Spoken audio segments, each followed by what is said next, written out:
जय श्रीमन नारायण, जय श्री हरि। दोस्तों, आप सभी का स्वागत है आपके अपने YouTube चैनल किशोरी कन्या में। आज हम सभी इंदिरा एकादशी की व्रत कथा का श्रवण करेंगे।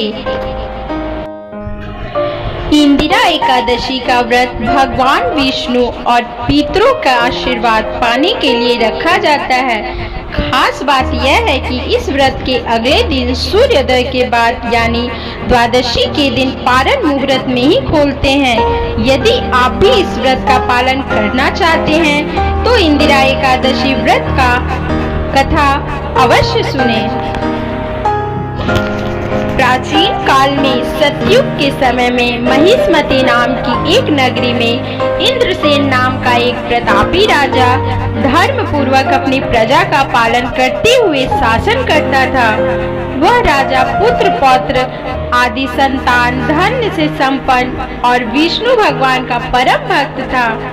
एक दिन जब राजा सुख पूर्वक अपनी सभा में बैठा था तो आकाश मार्ग से महर्षि नारद उतरकर उनकी सभा में आए।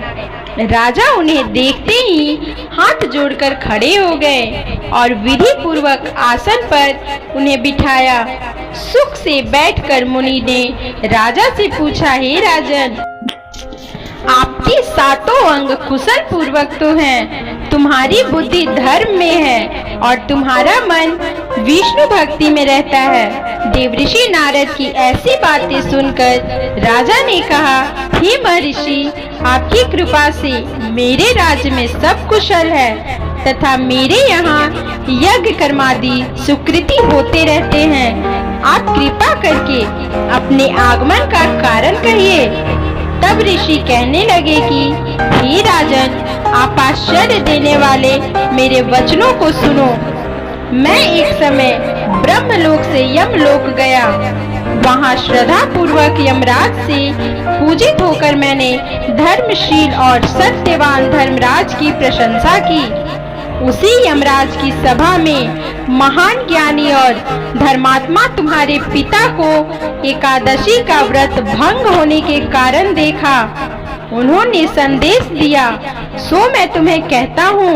उन्होंने कहा, पूर्व जन्म में कोई विघ्न हो जाने के कारण मैं यमराज के निकट रह रहा हूँ। सो हे पुत्र, यदि तुम आश्विन कृष्णा इंदिरा एकादशी का व्रत मेरे लिए निर्मित करो तो मुझे स्वर्ग की प्राप्ति होगी। इतना सुनकर राजा कहने लगा, हे महर्षि, आप इस व्रत का विधि मुझसे कहिए।